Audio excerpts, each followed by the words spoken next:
Welcome to Strip Cover Lit. I'm Adrian Fort, and I don't like you. I'm Dalton Gentry. Damn it, you ruin it every week for me anymore. I don't like you either. That's why I can't have nice things. This is Adrian Reads Harry Potter. Harry Potter and the Goblet of Fire, chapters 12 and 13.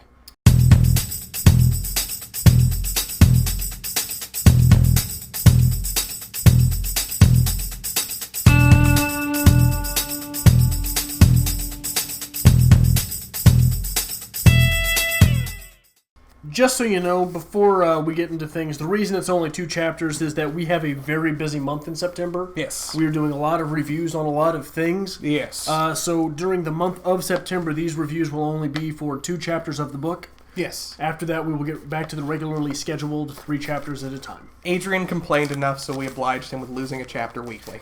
I'm also reading Lord of the Rings, which also sucks. No. Okay, anyway, chapters 12 and 13. Chapters 12. The TriWizard Tournament, we get a sorting ceremony. The kids arrive at Hogwarts again. We find out that Mad-Eye Moody is the Defense Against the Dark Arts teachers. And we hear about the TriWizard Tournament, which is an ancient tradition where they basically take the kids and put them in a death gauntlet and for everyone's entertainment. Sounds good. But they put an age restriction on it, so it's okay. Right. Make sure your kids, make sure mom and dad sign off on the waiver. Chapter 13, Mad-Eye Moody, we get back to the class schedule, very routine, very bland, because it's back to school. We get a little bit more from Rita Skeeter, which we'll talk about a little bit. And Mad-Eye Moody turns Malfoy into a ferret and beats him against concrete. Yeah, that's pretty much it. That's what happened. Yeah, I figured out why this book sucks so much. Why? Started off with a bang, right? Okay. Started off a little bit differently than all of the rest of the Harry Potters, but it kind of fell into a lull. And it's because there's no Severus Snape until page 175. So you've given up on Hermione.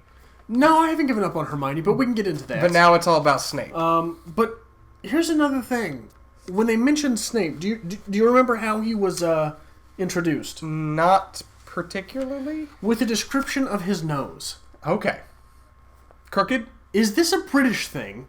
Is it? I don't know. They just got things about noses? I don't know. You got the house elves.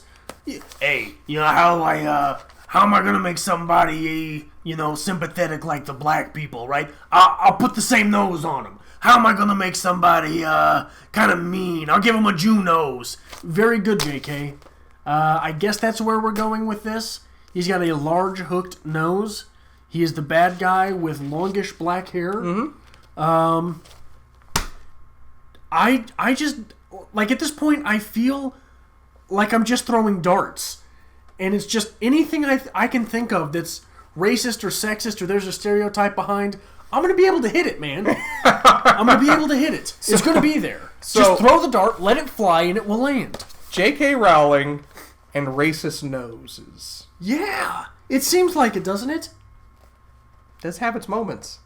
A large hook nose is very indicative of the stereotypical Jew is the bad guy look. Merchant of Venice, the Shylock character. That's where it originated. Yeah. And I just wonder if it's a British thing to concentrate on noses. Because have you ever heard of the British nose? It's the one that's considered the beautiful masculine nose.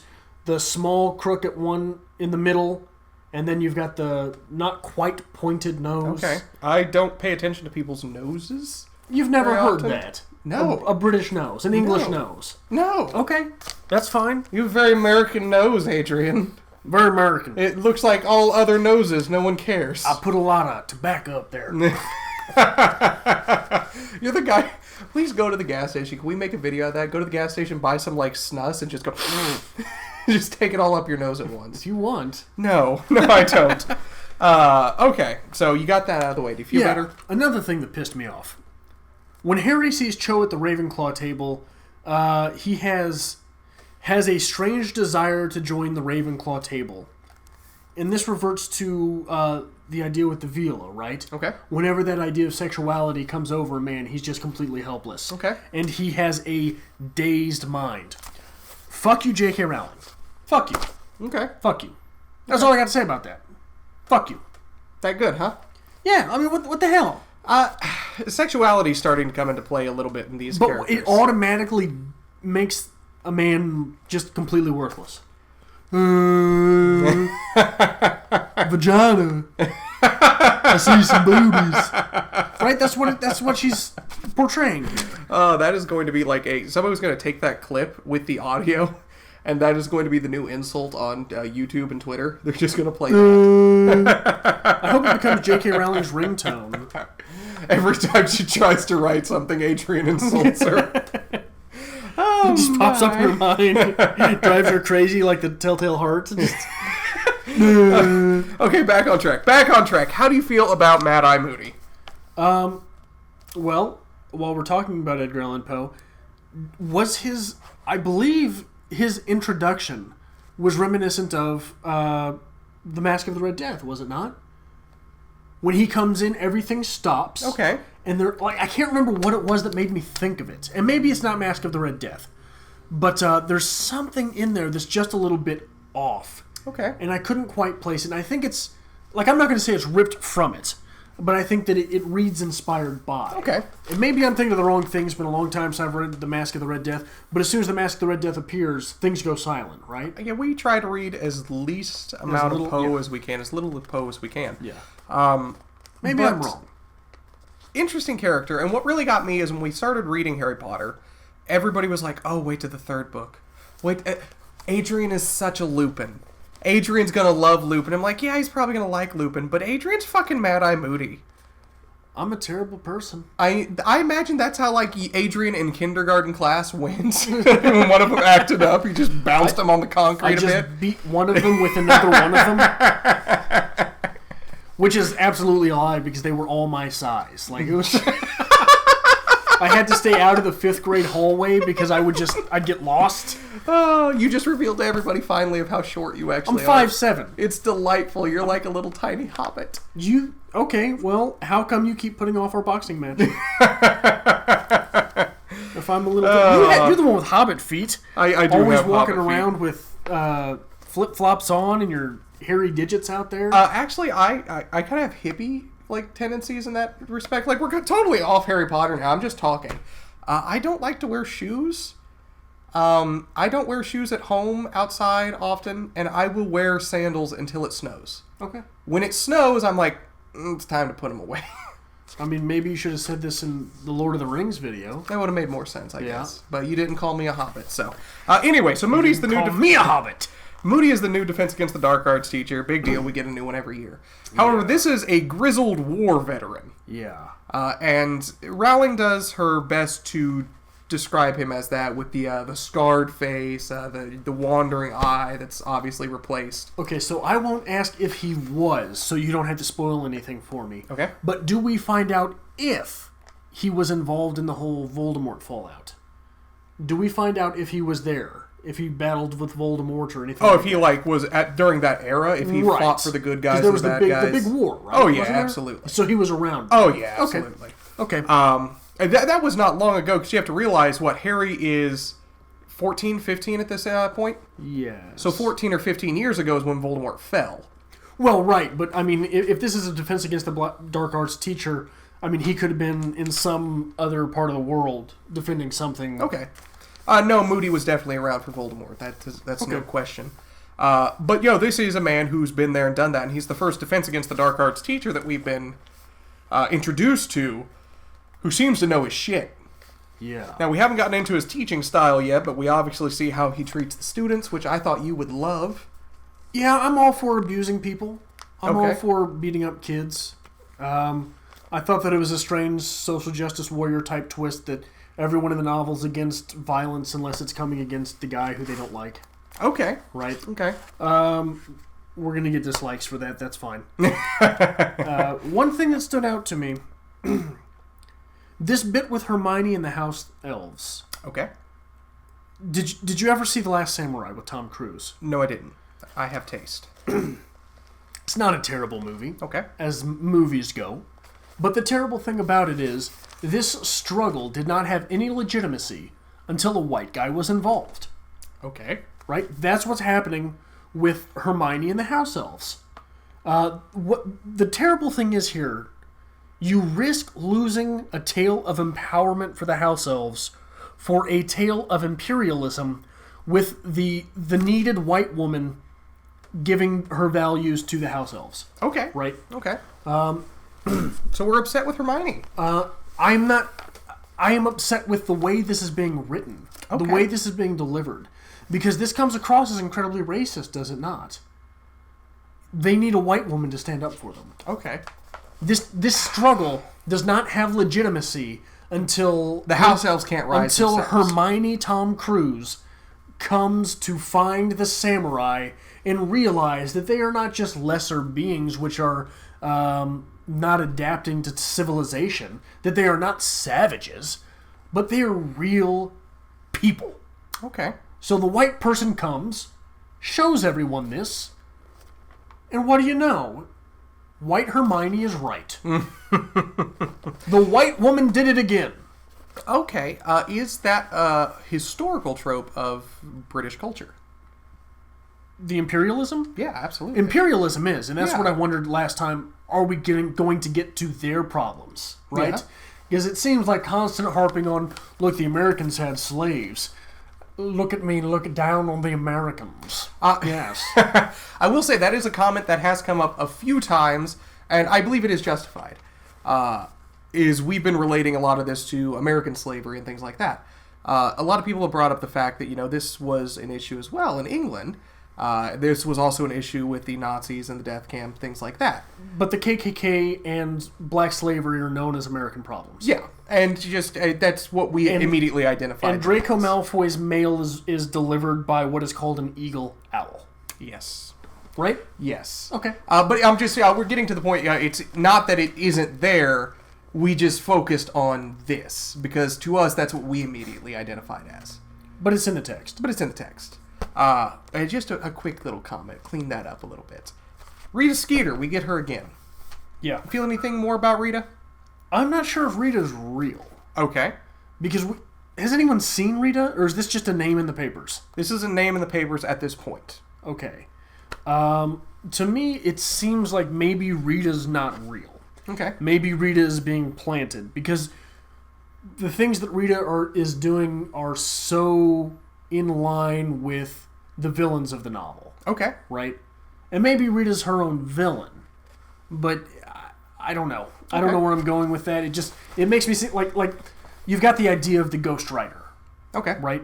And it pops up from time to time in literary tropes, things like that. And I hope that's not where this is going, because if it's J.K. Rowling just throwing another literary trope in there, there's the dart, right? I would just like to point out, last week I mentioned that, could we dare say that Rita Skeeter is attacked on journalism after J.K. got a little bit of fame? Right. Now the journalist is publishing articles that everybody's reading, but she didn't even get the names of the people right.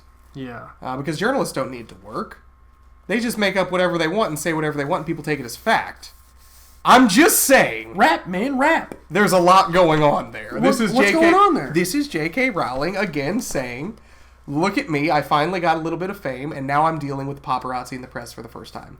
I took my trash out the other day, and apparently committed a hate crime because I took the trash out.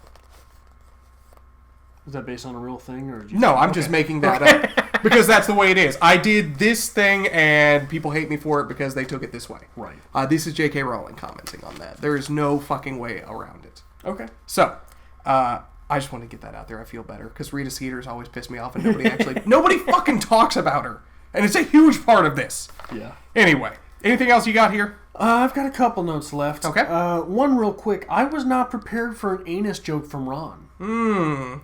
That was, that caught me off guard.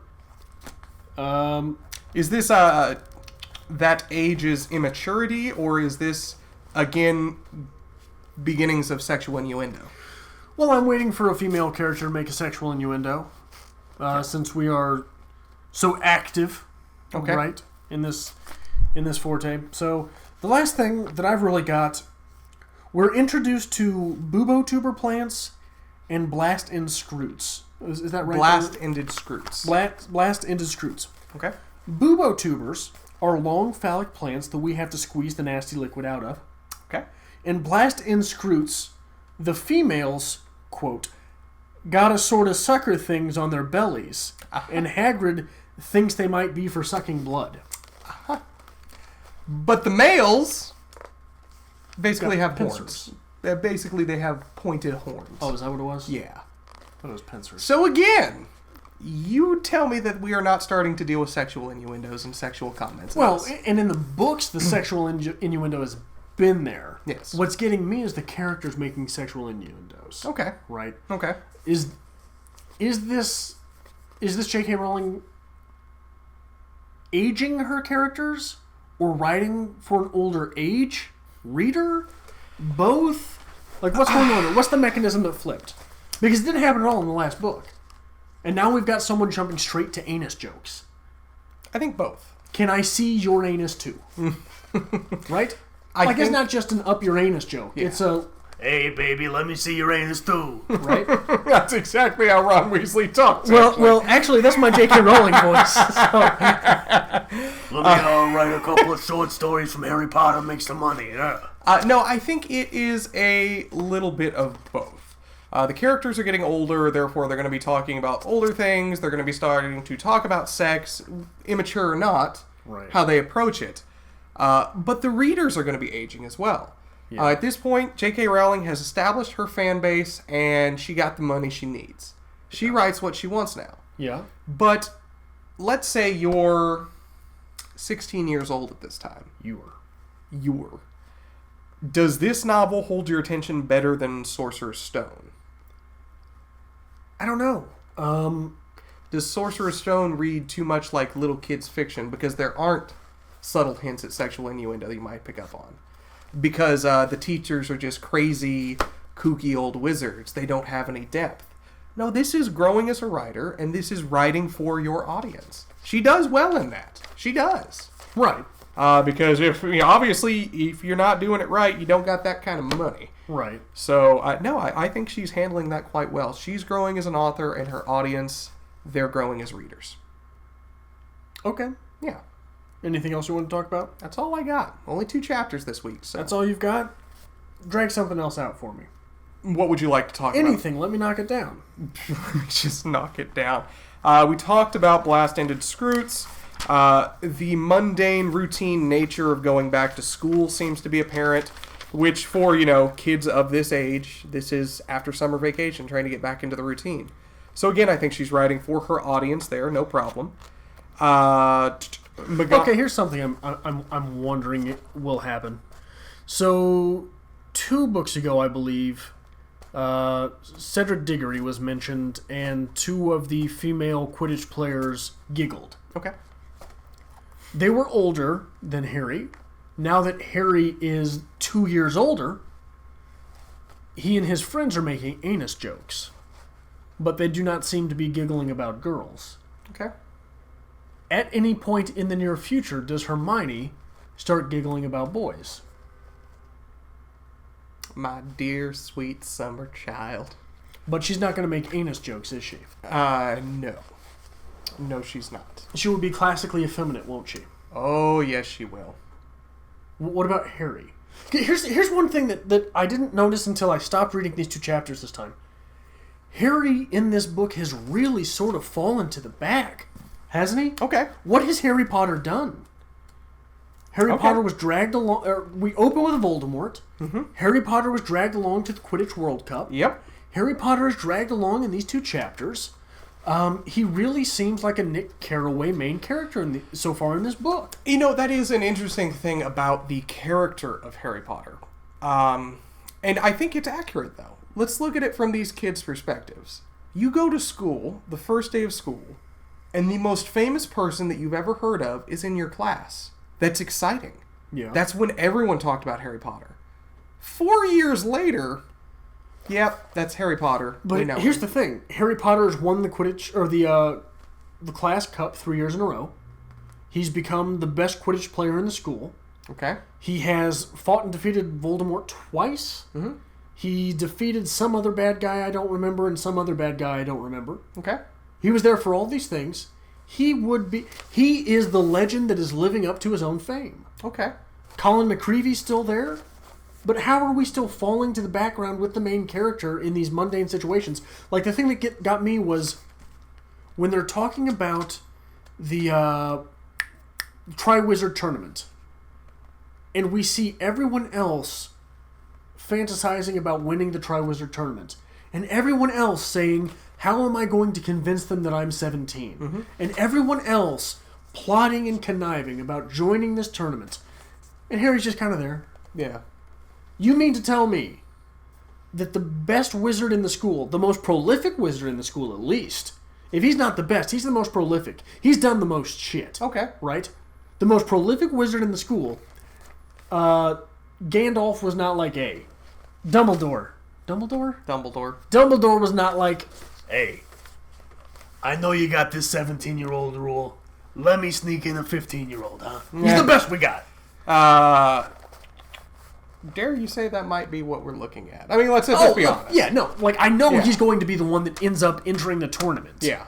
But why? I don't understand why it would have been set up in such a fashion. Okay. And I don't understand why we get that little tease of the tournament, and we see everyone else wishing they were the guy. And no one in the...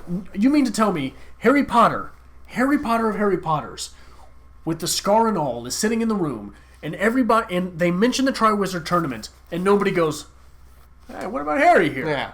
Hey, we got Harry! Maybe looking at Harry's character, everyone's fantasy is to be Harry Potter. But nobody's fantasizing about being Harry Potter.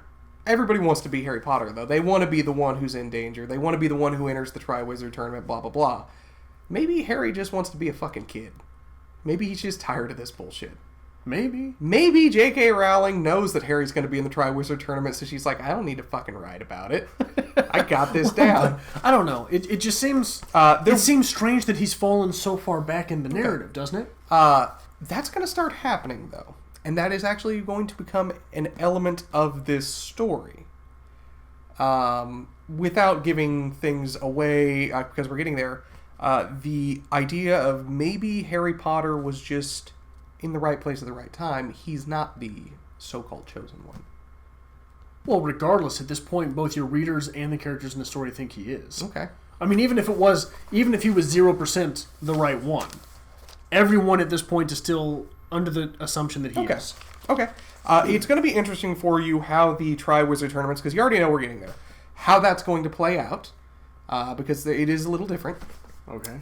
Chapter 23 is when you're going to get your classic Hermione enveloping the classic concept and stereotype of a woman. Okay. And that's going to be just a fine and dandy chapter for you. I sort of wish you hadn't spoiled it for me, so that I could have genuine anger at the time. You already have genuine anger because you've already said it. That's true. So, but I will be building a faux type of anger. In the meantime, I will put my anger on the treadmill so it gets stronger. So we'll get there. We will get there. Okay. So, if you want to get there as well with us, make sure you hit that like button, hit that subscribe button down below, and join us next week, every Thursday for the rest of eternity. Yeah. Adrian Reads Harry Potter. Make sure you follow us on Twitter @StrippedCover and on Facebook @StrippedCoverLit.